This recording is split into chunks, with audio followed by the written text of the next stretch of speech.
look good, huh? Thank you. I got a new outfit. We got one for you too. One player in the world, Aryna Sabalenka. With the CG2, we did a lot of... Aryna Sabalenka just got completely snubbed, and the internet cannot believe it. Boardroom released their prestigious annual 50 names list, highlighting athletes, artists, executives, and cultural leaders who made the biggest impact in 2025, but Sabalenka was nowhere to be found.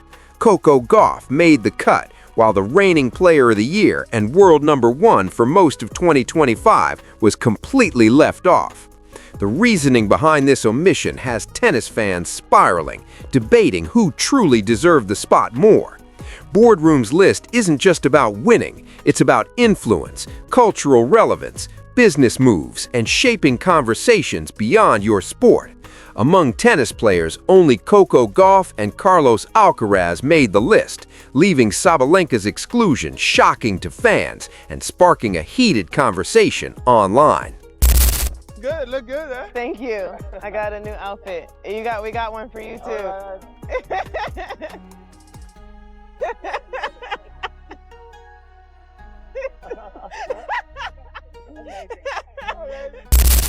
Notice anyone missing? Oh right, just Aryna Sabalenka, the woman who literally won Player of the Year for the second consecutive year. Her absence from the Boardroom 50 list has left fans stunned, given her dominance on the court and her continued influence in tennis.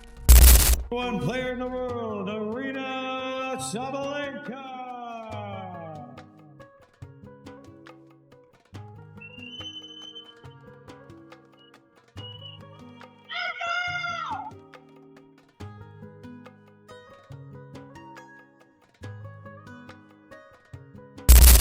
The woman who reached 9 finals, won 4 titles, notched 63 wins, and set a new single-season prize money record by earning over $15 million, Aryna Sabalenka was completely left off the Boardroom 50 list. She spent the entire year ranked world #1, yet fans are losing their minds over her omission. Meanwhile, Coco Gauff made the list. Yes, Coco had a strong year. She's an exciting rising star with one of the most powerful serves in tennis, major sponsorships including Chase Bank, Barilla, and New Balance, even designing her own shoe and becoming the face of a New Balance X Miu collaboration. But how do you include her while leaving out the player who dominated the entire sport? The math doesn't add up, and Boardroom owes an explanation. With the CG2, we did a lot of sensor testing. That's the thing about New Balance. We keep evolving and making sure that it performs as well as it looks. All of that is legitimately impressive. Coco Gauff is absolutely a star, both on the court and in the business world, marketable, young, American, and beloved by brands. She transcends tennis and has become a cultural figure, which is exactly what Boardroom's list is designed to celebrate, people with influence beyond their sport. But if that's the criterion, then Aryna Sabalenka should have been included too. While Coco excels in marketability and sponsorships, Aryna had the better season by every measurable metric. In 2025, she reached 9 finals, the most on the WTA Tour, won 4 titles, accumulated 63 wins, set a new single-season prize money record with over $15 million, and held the world #1 ranking all year. Yet, she was snubbed. Boardroom's reasoning seems to favor cultural impact over athletic dominance.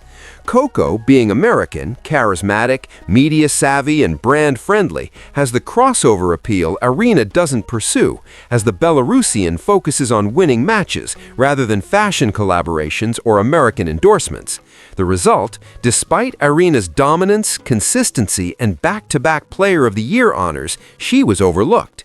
Tennis fans argue that this highlights a trend of marketability being valued over actual achievement. To be fair, Boardroom isn't ranking the best athletes, they're ranking the most influential figures in sports and entertainment. But leaving out the world's top players certainly raises questions about what influence really means. But it's still frustrating when the person who dominated the sport gets left off, while someone else with better branding cuts. Take Carlos Alcaraz, for example. He also made the list, and his inclusion shows what Boardroom values. According to their profile, Carlos is highlighted not only for his results, but for how he represents a new era of tennis stardom: fluid, rhythmic, fearless, creative, and athletically explosive. His charisma, fashion sense, and 8 million Instagram followers all factor into his appeal. Clearly, Boardroom prioritizes how athletes present themselves, connect with audiences, and leverage their platforms beyond the court. Coco Gauff fits this mold as well, building a brand that extends beyond tennis and positioning herself as a cultural figure. Aryna Sabalenka, on the other hand, is building a legacy differently, focusing on winning tournaments, dominating the rankings, and excelling on-court, rather than through flashy interviews or off-court deals. She won Player of the Year for the second consecutive year, an historic feat achieved by only a handful of players in the past 15 years, yet Boardroom deemed that insufficiently influential. Nationality and marketability also play a role. Coco, as an American, automatically has access to the world's largest sports market, extensive media coverage, and abundant brand opportunities. Aryna, a Belarusian, faces challenges in visibility and marketability simply due to her country's political climate, despite having no personal controversies. In Boardroom's calculations, focusing on media impact, brand deals, and cultural relevance, Coco wins out, even though Aryna had the superior season. Tennis fans, however, aren't convinced. They argue that if the list is truly about who made the biggest impact in sports, then Aryna, the player everyone had to beat, the standard of excellence, the story of women's tennis in 2025, should unquestionably be included. Some defend Boardroom's decision by emphasizing subjectivity and cultural influence, but for many, Aryna's snub remains baffling and unfair. But then, why even call it a sports list? If the goal is to rank cultural influences, just say that. Don't frame it as celebrating the biggest names in sports and then leave off the person who was literally the best in her sport. Some point out a larger pattern, where Eastern European athletes often get overlooked in favor of Western, particularly American athletes. While nuanced, there's truth to that. American athletes get more media coverage, endorsements, and recognition, even when athletes from other countries perform better. From a business perspective, Coco Gauff's inclusion makes sense. She's the highest paid female athlete for the second year in a row, earning $33 million, with $25 million from endorsements.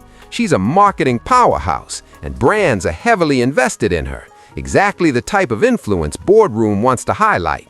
But Aryna Sabalenka earned over $15 million in prize money this year, a single-season record, remained world #1 all year, and is undoubtedly influential within tennis. She dominated the tour, won Player of the Year twice, broke prize money records, and holds multiple majors, yet she still gets overlooked because she's not flashy or marketable enough by Western standards. This situation underscores the tension between athletic achievement and cultural influence.